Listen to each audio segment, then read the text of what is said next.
guys, mga kakugi. Yun, tapos rin yung wing banding natin sa ating sa ating late born. So ngayon guys, may pupuntahan tayo sandali. Bagong kaibigan natin, si Boss Angelo Gipiga sa Suong Barangay Mactan. Yan. So tingnan natin yung backyard niya doon, mga kakugi. Tapos konting kwentuhan na lang din. So, yan huwag kayong maglipat ng channel muna. Tapusin niyo itong munting backyard visit natin.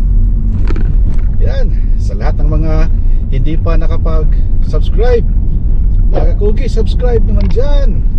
Saka pakiclick yung notification bell para updated kayo sa lahat ng mga uploads natin. Yun.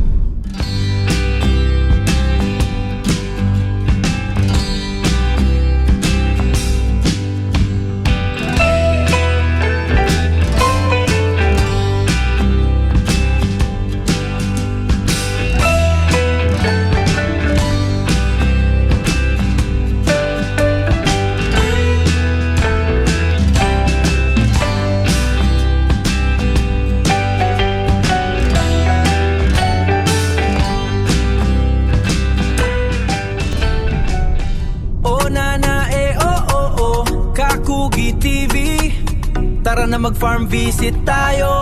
Pasyalan ng mga backyard farms at sabonghero sa ating larangan. Sabay-sabay tayo matuto at kilalanin ang mga bloodline at owner ng kada manukan na ating papasyalan. Kada kwento ay may matutunan tayo. Say hi. Punta tayo doon sa manukan na guys. Suong na nga rin, boss.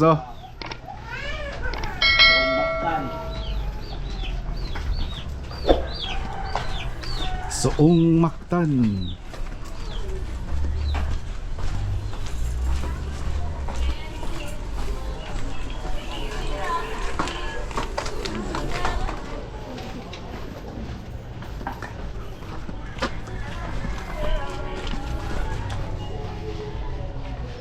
Ayun. Yun.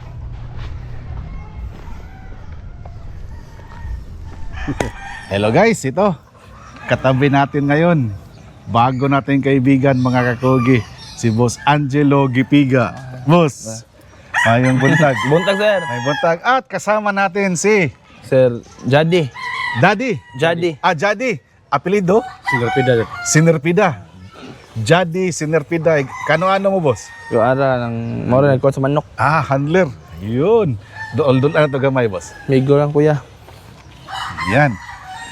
So ang lugar natin is Barangay Mactan. Sitio Suong. Suong Ono, boss. Ono. Suong Ono. Ito guys, makikita natin dito ngayon, literal na backyard. No? Backyard level. Nako, isa to sa mga gustong-gusto kong bisitahin, mga kakugi, yung mga backyard talaga ba. Tapos backyard na may kaugalingong handler. Si Boss Jadi. Boss Jadi. Matagal ka nang nag-handler? Tagal sir, bata pa ako. Mga pila na katuig? More than 10 years. More than 10 years na. Sa lahat ng mga linyada ng mga manok, ano ang pinaka-paborito mong i-handle? Yung para sa akin, yung bata pa ako, nag-alder ko ng doon ko sa Liti, yung materialis namin dingper. Mga dingper. Carol. So ano yung mga dingper na mga nahawakan mo na? Dingper sweater. Sweater. 5K yun o Golden Boy? Hindi yan, sweater lang. Sweater lang. So the old line sweater pala. Kasi yung mga guys, yung sweaters ba, pag dingper kasi, dalawang klaseng sweater ang nalalaman natin basta dingper. Yung dalawang sikat, Golden Boy. 5K at saka Golden Boy. No? Pero before yan nagiging 5K at saka Golden Boy, may sweater na talaga na linyada. Kung napanood niyo yung interview natin kay Boss Greg Airoso, Ang tawag daw niyan before na tinawag na sweater is yellow leg picum. Pikum. Ayun. Yellow leg picum pala yan dati.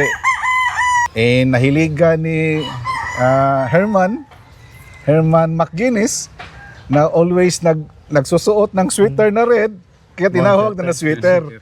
Oo, sweater McGuinness. So yun, according to Boss Greg Airoso. And si Boss Greg Airoso, mga kakugi, sa pagkakaalam lang, for your information, ano yun, legit yun mga boss. Kasi 15 years siya nandun sa kay Dink Fair. To the point nga hatid sundo na yung mga anak niya, siya nang uutosan ni Dink Fair na kukunin yung mga anak nila sa school. Yan. So yun. Tsaka tumutulong-tulong din siya doon kay Dink Fair. Kaya alam niya. Kaya nakakreate siya ng linyada na punggal sweater. Punggal. Sa kanya yon, kay Greg Airoso yon. Pero sweater pa rin na 5K galing kay Dink Fair. Tsaka nandyan din siya nung tawagin yung Golden Boy. Nandun si Greg Airoso the first time na ginamit yung word na Golden Boy, pangalan na Golden Boy. Ilang taon ka na, boss? 22, sir. 22. Sa 22 ni mo nga edad, pila ka tuig naman ka, ilang taon ka na nagmamanok? Like 17 years. Mga 17 years, sir, dahil 5 years old ako nag-start ng manok. Dahil mahilig ang lolo ko. So yung lolo mo talaga ang nagmamanok Oo. dito lang sa Mactan? O doon sa amin. Like generation ba? So Pas. para kang namana sa lolo Oo. mo. Yung papa mo nagmamanok din. Noon nung bata siya, sir, Pero ngayon, wala na. so ikaw na ang tumuloy-tuloy. Kuya ko rin. Yung kuya Siya mo. nag-finance dito lahat. Okay. So, anong pangalan ng kuya mo? Charles Gepega. Si Charles. Nandun siya sa Singapore. Workmate niya din ang papa ko. So papa mo at saka siya nasa Singapore sila. Oh, shout out po, shout out. Shout out, puro sa aircraft mechanic. Aircraft mechanic. Oh, galing naman. Ikaw baka aircraft mechanic ka din. Third year ako this Monday. So good na klase. Oo. Aircraft din. Oo. Ayun, galing naman. Ano-ano bang mga linyada na nandito ngayon, boss, sa Manokan nyo? Nandito, sir, may mga Milsims Black kami, Milsims Gray, at Rari Romero Koja line. Oo, yung gray. Oo, yung mga gray. Yung mga sweater, Golden Boy sweater from HBL, Lastimosa. Lastimosa. Yung iba, may mga Kelso, crosses na at iba. Process ng iba. So, yung mga materialis nyo dito na ginagamit, yung Milsims nyo, saan galing? Ang like mga apo na ito, sir. 2018 nakuha namin henny ito. Oo, mga henny. May nakuha kami sa friend namin. Sabi niya bibot oil line daw yung hatch gray niya. At krinos namin, sir. At may lumabas na so ganyan na lang yung mga Pula na alibuyogin. itim. Oo. Mga alibuyogin. Pero meron kaming ina na lang at ina at anak kinos namin ay binalik namin. So meron pa rin merong isang inbreed at binalik namin sa kanyang ina pa. So may lumabas na doon na maitim rin doon sa Mactan. So, Milsims Gray at saka Milsims Black. Pero ang original na nakuha nyo is Milsims Black. Milsims Black at kinos namin sa Milsim ay Hatch Gray. Hatch Gray. Tapos yung Golden Boy nyo at yung mga sweaters nyo is galing kay Lastimosa, HBL. HBL Bisaya. Oo, HBL Bisaya Lastimosa. Lastimosa. Tapos yung Larry Romero Grace mo, saan nyo nakuha? Kay Jobmark Game Farm. Shout out na si Remark Polgonasyon. Yun, shout out. Yung mga alaga niya locally acquired, no? Dito lang muna. Pero siguro baka gusto nyo ring makakuha ng mga anak ng mga imported, no? Tsaka guys, madali lang sa amin dito sa Cebu makakuha ng mga F1 imported kasi nandyan yung Koja Game Farm. Ngayon, boss Angelo, itong area kung saan tayo ngayon nandito, sa inyo to, nagre-rent kayo? Sa lugar dito ng asawa ng kuya ko. So sa yang kanday in-laws. Oo. Manukan dito dati, sir. Kay Roland Malingin. Roland Malingin. Oo. So gaano ba kalaki itong area?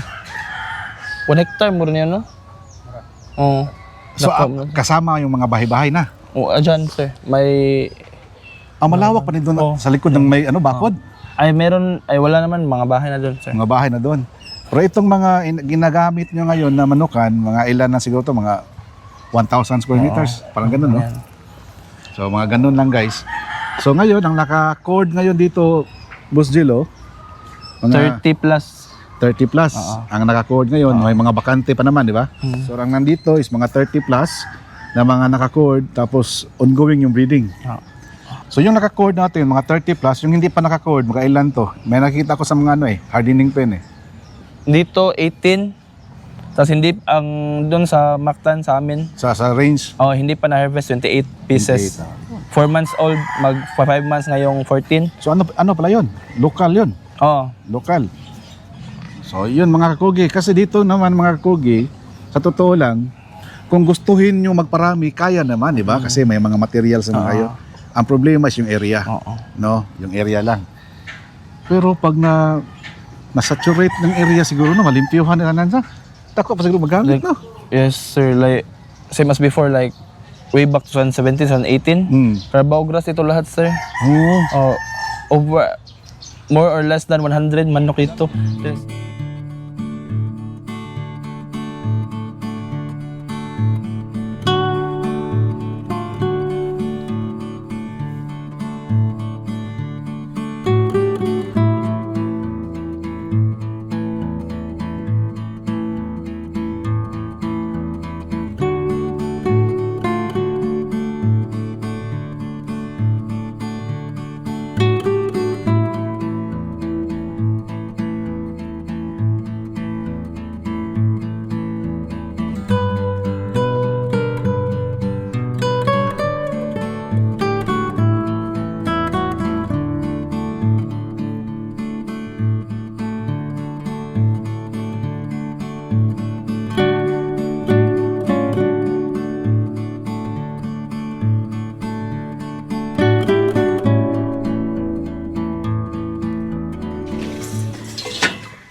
Ano yan, tay? Morning. Hapit na, sir. Biga. Guys, ano sila guys? Gumagawa sila ng puso. Puso pala to guys. Deep well. Pwede madisturbo ka dito, tay. Okay na. Ha? Disturbuhin natin sandali mga kakogi. Si pangana to, tay. Ha? Ikaw, si panganin mo, tay. Sami. Ang gana ko Sami. Sami? Sami. Ikaw, Busing? Terso. Terso. Ikaw, Busing? Wilson. Yun. Taga Lapu-Lapu, ragin mo. Probinsya namin. Punta mi sa Lapu-Lapu. Taga asa sa probinsya ka, tay? Barili. Sa Barili. Ayun. Kuan mo kanang maggamit mo mo gina inyong trabaho? Kung may trabaho, mag-drive ng tasikad. Ya magpanday. Panday. Oo. Mangutana ko kaning mga inani ba? Kaning pabuhat ta og puso. Pila magasto na nato ani? O sa puso lang, 22 piece. Kuan? 22,000. 1,000 na. Kuan na, package na. Package na. Apil na ang mga tubo, apil na ang bomba. Apil na lahat. Oo. So regardless kung unsa ka lawmon. Kami na mag-estimate kung ang kapasitas sa tubig na dili sa mahubasan. Di mahubsan. Dili sa mahubasan. Ayun. Pwede ninyo mabutang unsay mahatag inyong telephone number. Kari usa. Nakay cell number diha, Busing? Na. Ito guys kasi sa lahat ng mga nagmamanok dyan ba, baka gusto nyo magpagawa ng puso, dito lang sa bandang Cebu. Ang estimate nila guys na average, regular na mabayaran is nasa 20K.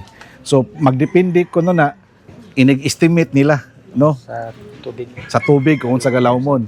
So kani pila naman ni kalawmon ninyo nakuan? O dagan mga 11 feet ang tubig na sir. Ah, 11. Lalim eh. So may tubig na. Oo. Nana. Last na ni, pupong ani. Ah, Ito so ani. ito pong ani Daog na. daog na. So wa ka abot 20 feet. Wa ka kuha sa kape. Di ka 20 oh. sobra. Aw. Dilagan Pila din ni kapit? tatlong Ikatlong tubo na. Oo, tulong Tulo ka tubo na. So mga 16 na day. Nanis mga 30 kapin. Di ang usa ka tubo, usa ka feet, 20 man na. Yung kuan na mo, barina na mo sir. Kuan eh. 15 niya ang mga sumpay 12. Ah, ang barina ninyo kanang inyong Oo, ugsok-ugsok, sa 15 na. Ah, nya. Sumpayan, 12 ning sumpay. So murag ikatulo na ng sumpay. Ikatulo na. So 15, 12, 30 ka pina. 30 kapin. Ah, kaya pala. So sa may number para kanang naay ganahan mukan makontak na to. Oh, sa amo ning amo din na number. Resti puso. Resti. Oo. Resti Puso. Oo. Unsay number? 0965 0965 964 964 5543. 5543. Resti Puso. Oh, Resti. Barili. Ada kaswagan na ila. Kauswagan. Ano ang kauswagan? Dia Tara sa may mayahay. iwan ng Anong mayahay? Ah, dire Lapu-Lapu. Lapu-Lapu. Kauswagan Lapu-Lapu Ay, day. luyo sa Sibilibid. Ah, ang tag-iya sa kuan, Blade. Kauswagan. Tag-iya sa Blade. Pero kamong mo trabaho taga Barili. Pagkadilim ni pero na may nagpuyo rin sa Lapu-Lapu. Puna na mo repuyos Lapu-Lapu. Ah, so ang probinsya nila guys, Barili, pero ngayon nandito na sa Lapu-Lapu. So wala na day mo mag-base sa Barili. Sa ato pa kung na manawag ninyong taga Midillion, pwede. Pwede sa Pwede ra. lahi na pong presyo na mo dito. Lahi na sang presyo kay layo naman, di ba? Dito na Lapu-Lapu ba na dyan. Kung Lapu-Lapu lang mga 20. Pero di sa lalim oy, kagahi ani mga bato-bato sa Lapu-Lapu. Sa kagahan. Kagangan man ngari. Kuha lang dyan po. Kuha gyapon. Nay, nay tahip-tahip rim. Ha? Inamo ko na tahip-tahip pon ba to man na guys nga. Tahip-tahip nya. Importante manabi lang ta sa Kana. Kay nay magorasyon kay gahi ko kasanan bato. Nya maorasyonan gani muhumok na. So yun. Ang po mga dali rin mga katubig. Bitaw kay para trabaho sa dayo. Di makita na puyo tanan sa kubutan na ampo nagpuyo sa tubig. Correct. Pero kaning tanan gyud natag mingis Ginoo. Di ba? Salamat po sino nga kapit trabaho ko. Pero kayon ba kay Correct. lalim ng trabaho. Nya motuo gid mo nang ako ang giingon nga basta magkugi dunay maani. Ano? Ano mo humani na una may maani. Oh, correct. So, yun guys, nakita na ko sila dito ba? Nakita ko sila guys na gumagawa. Bigyan din natin ng konting atensyon kasi baka may matulungan din tayong iba dyan, nagba-farm, na problema sa tubig, magawan ng paraan, no? So, yun. Salamat kay Taya. Salamat kayo. Sa tipangan? Sami. Wilson. Sami Wilson Tirso.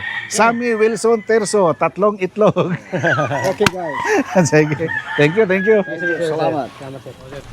Hindi pa lang yun nalinis namin. Tingnan nyo guys ha. So ito pala guys, kasama pa to sa area na pwedeng gamitin. Tama na dito. Yan, pag nalinis yan, kasi kulangan eh. Yung Bakod. bakod sir at saka yung ano, Kung sa may bakod yun, net lang or sin. yung sensor, yung metal.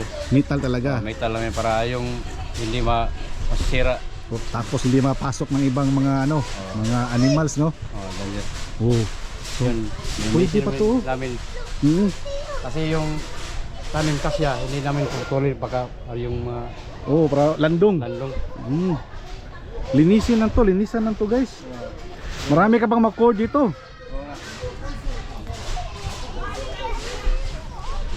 Yun, nakabili na kami na yung chinso. Ah, may chinso na. Yan. Linisin na yun namin kapag yung meron kaming available. Tama. Kasi ngayon guys, ginagawa lang labayan basura. Eh, may mga bubog pa oh. Yan. Mga baso na bote na bubog. Yan. Tapos pag malinis ito, pwede na.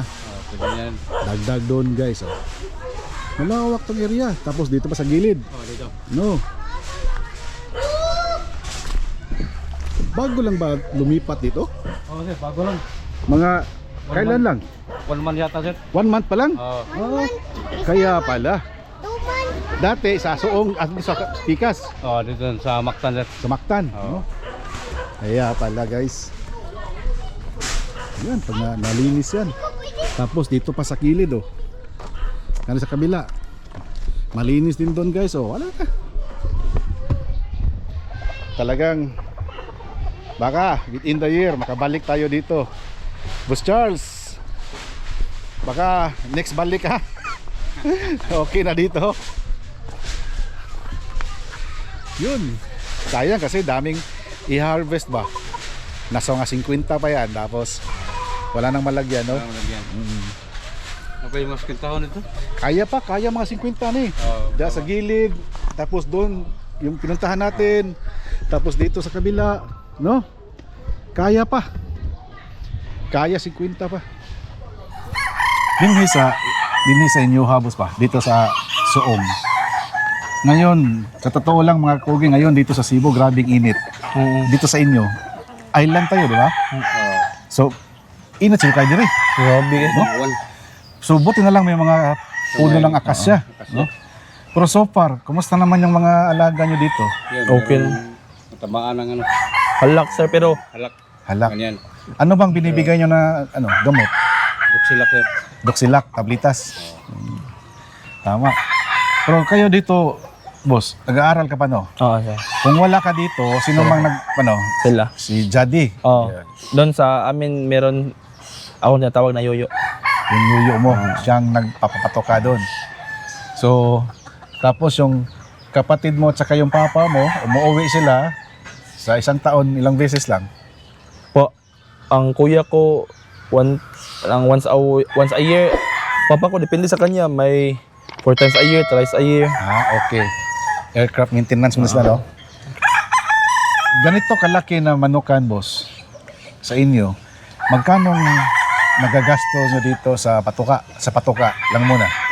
Hindi pa namin na-compute nung na-cord na sila sir, pero yung nasa sa range pa sila almost 15K a month. A month. Wala pang hindi pa kasali gamot yan. Hindi pa kasali yung Vitamins. vitamins. Purga, hindi pa Kain pa lang kasali. yan. Kain pa lang. Pagkapatuka pa lang yan. One Tapos yung sahod ni Boss Jadi, saka yung iba pang sahod ba talaga o binibigyan-bigyan Hindi lang? ko alam. na? Depende yan. Dito sa pagmamanok nyo, ano ba ang plano nyo talaga? Ano ba ang future plan nyo dito sa pagmamanok nyo? Papalakihin nyo pa to or okay na kayo sa ganito lang karami? Ang pangarap namin sir is malaki. Malaki talaga. Oo, pero para kay kuya, for fun lang ito sir ba? Hobby lang. O hobby, para pawala sa stress. Oo. So, as of now. Oo.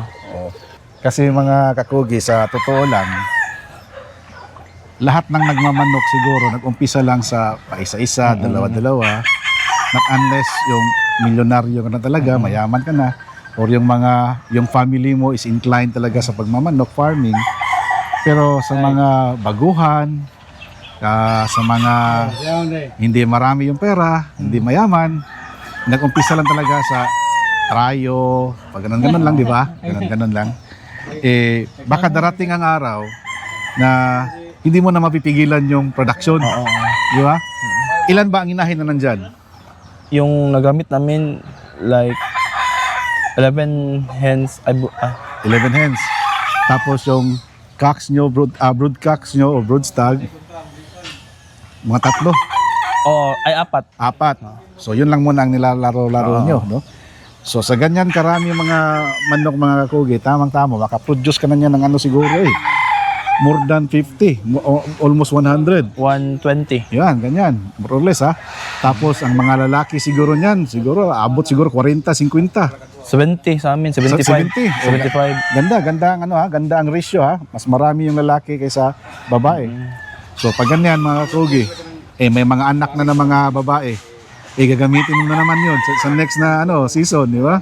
So parami ang mapoproduce natin na kailangan ng additional na naman na area. Oo. Di ba? So, yun ang nakikita ko mga kaugi. Marami na akong napuntahan na mga backyard lang sa umpisa. Pero nung pagbalik ko, palaki na ng palaki, parami na ng parami. Which is natutuwa naman ako guys, kasi nakikita ko yung development ba. Kaya, ako, good luck talaga sa ano boss ha, sa breeding. Alam nyo guys, ang istorya kung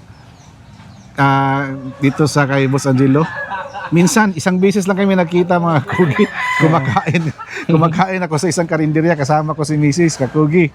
Tamang-tama, bumili siya ng ulam. Oo, sa mama ko. Para sa mama niya. So ang nangyari guys, nagpa-picture siya sa akin. Boss, pwede idol.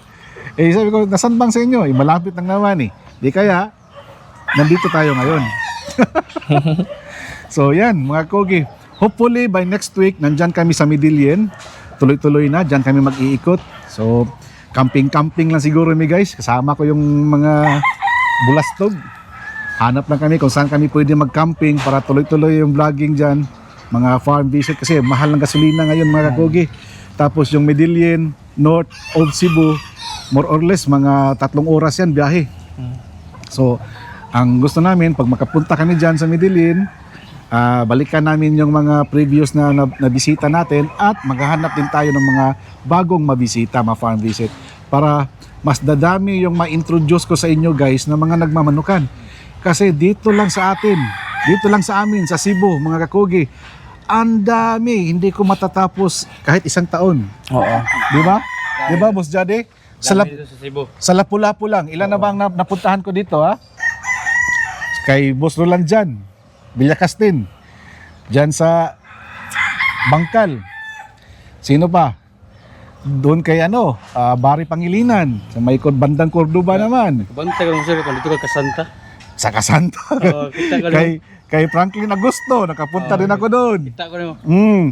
Kay sino pa? Kay Intoy Pulvera, Rinanti Pulvera sa Pusok. Sino pa? Lapu-Lapu lang yung binanggit ko. Marami ba ako nakalimutan? Kasi sobrang nang tagal na ng panahon ba. Baka bisitahin natin ulit, kumustahin natin guys. No? Yung mga hindi ko na pangalanan na bisita ko dito sa Lapu-Lapu, ano kayo? Comment dyan sa baba para makabalik ako dyan sa inyo. No? Kumustahan lang ba? No? Yan na naman talaga mga kakogi. Minsan, magkikita tayo sa Galera. Hindi ko na matandaan kung pangalan nito, nabisita ko na to sa tagalan ng panahon. Tsaka tumatanda na rin si Kakugi. Bawal ang beans, bawal ang pork, malimutin na rin. Hindi para ta sir. Di ba na? Nagbabawas lang ng bigote, bungot. So yun mga Kakugi, thank you kay boss ha. Salamat kay boss, salamat sa invitasyon. No? So guys, bagong farm, bagong manukan na naman ang nabisita natin kay Boss Angelo Gipiga at sa kanyang kuya na si Charles Kipega. Charles Gipiga. Salamat sa panonood nyo. Salamat, boss. Hopefully, pagbalik ko, marami nang yung mga harvestin mo. Harvest mo, saan kaya panglagay yun? Lagi? Saan ba ilalagay yun? Puno na, Baka puno. dyan, sir. Bawasan natin. Baka magbenta na tayo. So, hindi ka pa nakapagsubok na magbenta? Hindi pa, sir. Hindi pa. Yun. Ganda ng mga nyo guys ha. Yung mga Larry Romero niya na mga Grace. Legit yan galing kay Koja. Yung parents niyan. Tapos nakuha mo kay Jobmark. Yun, shout out. Jobmark. So boss, thank you. Maraming salamat. Thank you. Boss Jadi. Thank you, okay. Thank you. Kung magkita, magkita, sampita ko kasi makalimot ko. Thank you, Kasanan. So guys, sa lahat ng mga nanood ngayon, maraming salamat. Hanggang sa muli nating pagkikita, hanggang sa next episode. Sus, pahit na ng Tagalog, maglaslisod. Sangit kita pasahay ng Tagalog, no? Mahirapan kita sa kalisod. So, maraming salamat sa panonood ninyo. Tandaan palagi, pag may sipag, may aanihin, no? Sa Bisaya, basta magkugi, dunay maani. Oh nana oh Okay, boss? Kakugi Okay, TV. boss Daddy. Tara na mag-farm visit tayo. Alright. Pasyalan ng mga backyard, farms at sabonghero. Sa ating larangan, sabay-sabay tayo matuto at kilalanin ng